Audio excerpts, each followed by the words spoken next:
Vous écoutez Timok et Tom, les Kodiaks de Candiac.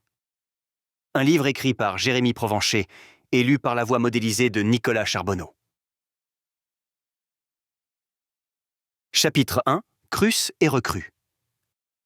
Samedi 28 août 2021. Complexe sportif, Candiac. « Ah Whale, mets de la gomme !» gueule Sylvain. Skate, skate, skate. Filant entre les cônes orange sur la patinoire, je dribble avec la rondelle du mieux que je le peux. Au dernier obstacle, j'effectue un virage brusque. Mes patins rasent la glace, projetant des traînées blanches et cristallines en l'air. Puis, je patine à toute vitesse vers le gardien de but, ramenant la puck derrière moi pour un tir balayé. Le disque noir lève à bonne hauteur et frappe le bloqueur de Franck, qui arrête mon tir sans grand effort, comme si de rien n'était.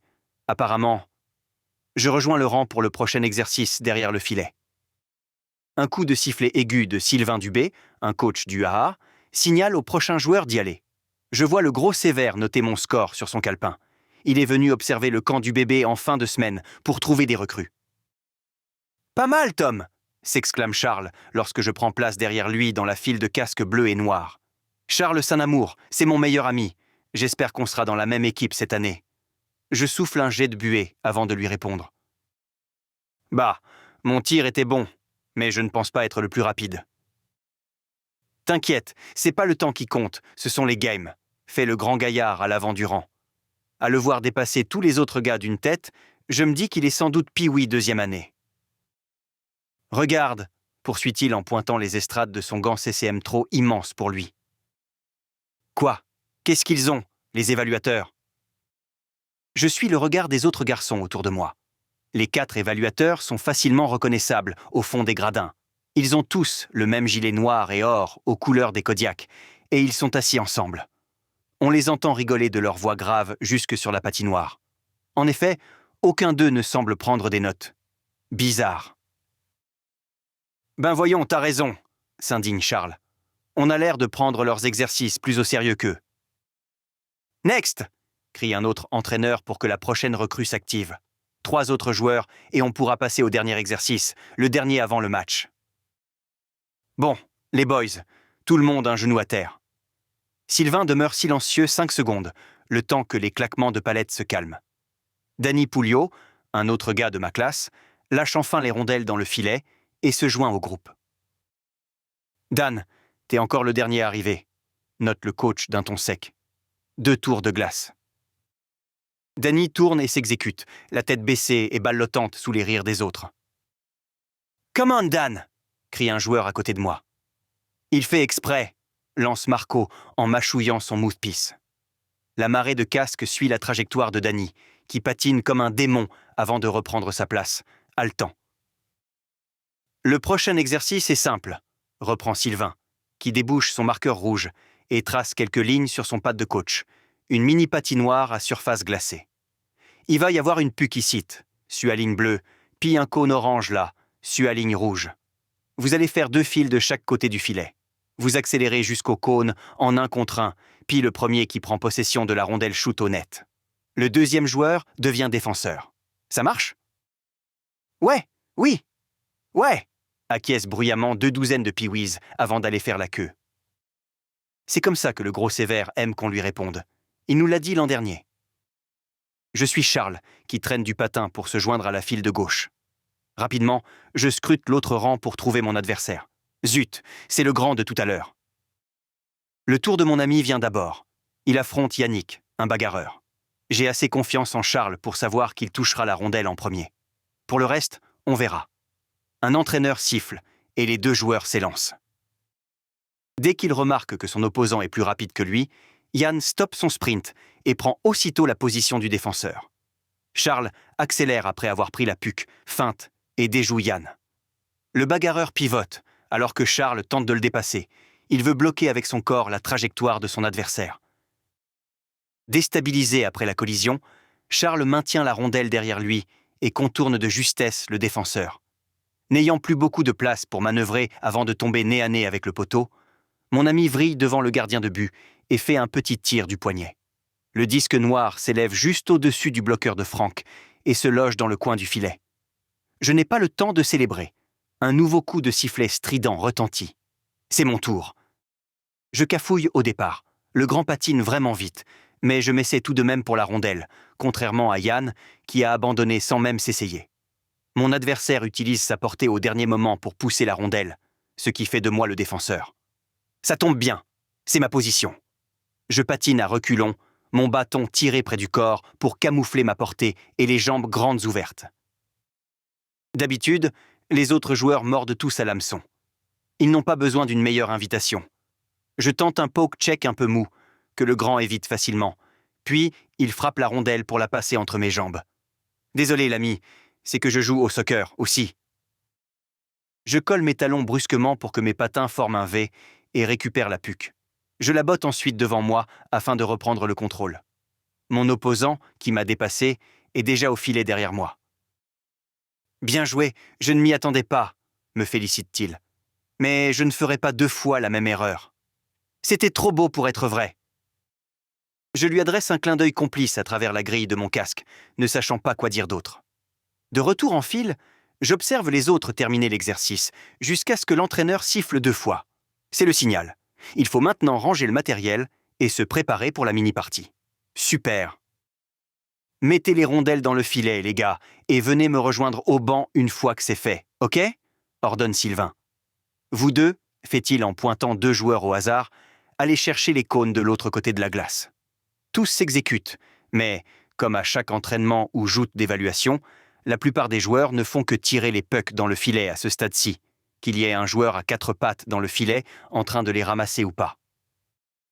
Ça ne prend même pas 10 secondes que Dan Pouliot reçoit 3 tirs sur la poitrine, 2 dans les jambes et un lob sur le casque. Mitraillé, il lâche un « ouf » et lève la tête pour trouver les coupables. Il enlève son gant et lance une des rondelles au rieur le plus proche. Lorsque la patinoire est enfin libre d'obstacles, nous allons tous rejoindre les coachs près du banc. Rapidement, le gros sévère passe à travers sa liste de noms, tandis qu'un second entraîneur empoigne une pile de chandails noirs avec des nombres en blanc derrière, afin que les évaluateurs nous identifient. Le mien est le 74. Quel nombre pourri! Je me retrouve dans une équipe avec Yannick et Marco, alors que Charles et le grand restent avec Sylvain pour enfiler un chandail blanc. « Mon nom est Monsieur Martin », claironne l'entraîneur bedonnant devant moi. « C'est mon père !» annonce aussitôt Marco sur un ton excessif. « T'es con !» lâche un joueur pour briser le silence, tandis que Marco affiche un sourire bête et fier. « Oui, merci de préciser. Marc-Olivier. Alors, j'ai simplement besoin de savoir à quelle position vous jouez pour planifier les changements et tout. Quand je vous nomme, faites juste me donner votre position, s'il vous plaît. Yannick Macduff. Ailier droit, tonne le bagarreur. Vincennes Cardinal. À l'avant aussi, à droite ou à gauche, je m'en fous, répond l'intéressé avant de continuer à racler la glace avec ses lames, près de la bande. Marc-Olive. Ah, bien toi, je te mets centre, Marco, demande Monsieur Martin avec un sourire en coin. Ouais, pas. Thomas Lapointe. C'est mon nom. Je réponds à l'entraîneur avec confiance. Dev gauche. Parfait.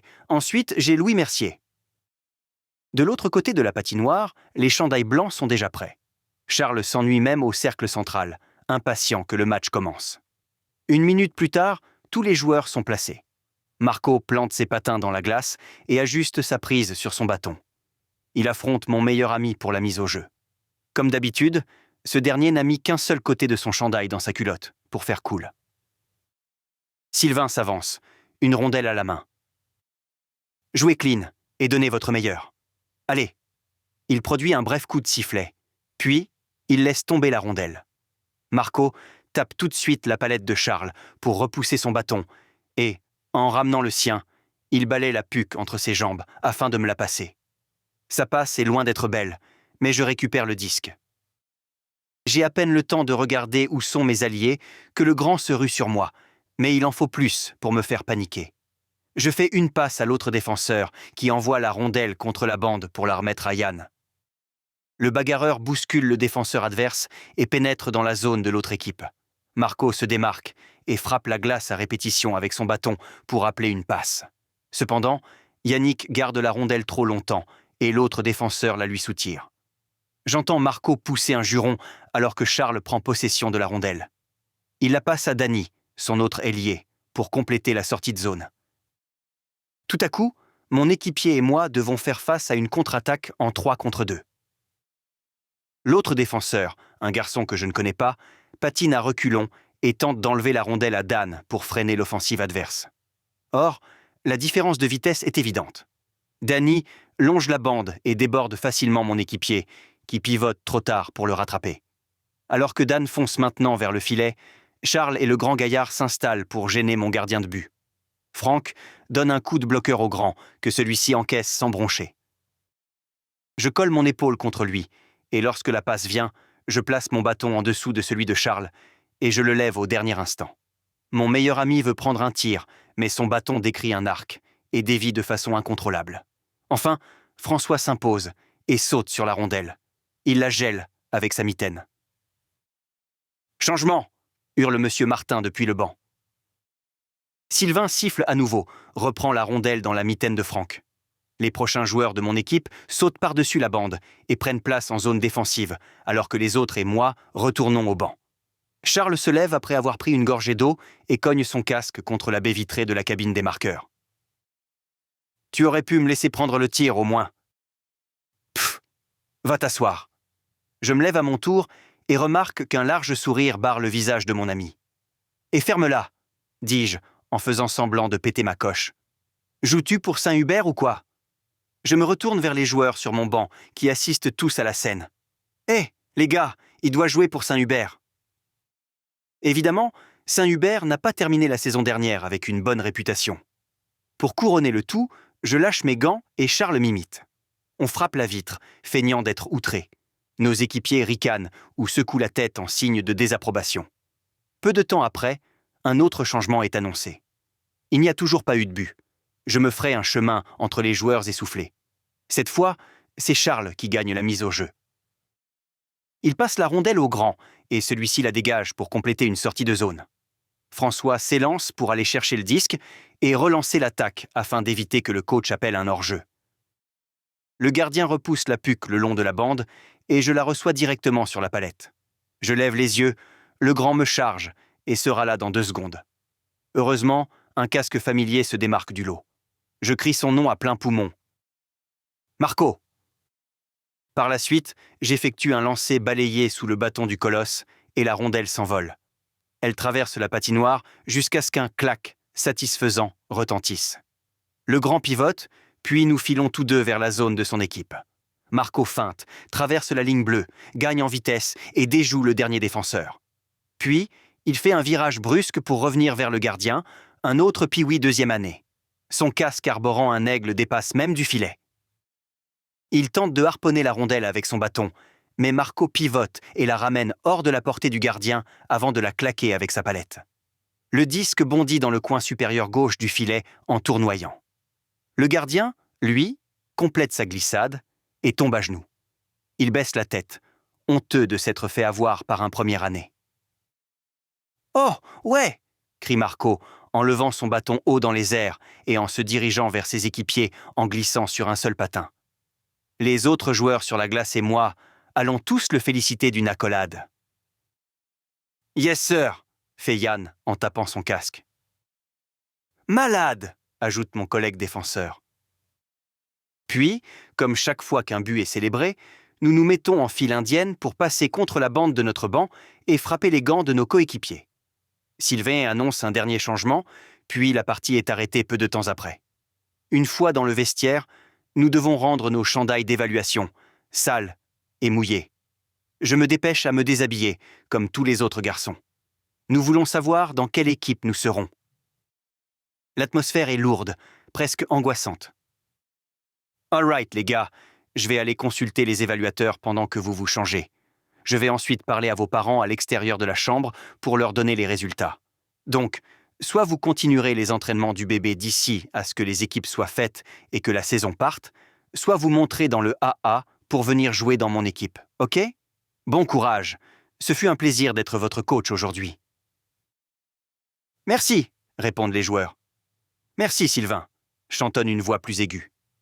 « Merci, » dit Charles à côté de moi. Il gratte ses courts cheveux roux et se lève pour jeter sa boulette de tape. Tu crois qu'on sera dans la même équipe avec Marco et Franck comme l'an passé ? Me demande-t-il, l'inquiétude luisant dans ses yeux verts. Nous espérons que vous avez apprécié cet aperçu. Pour continuer à écouter ce livre audio sur Google Play Livres, utilisez le lien dans la description de la vidéo.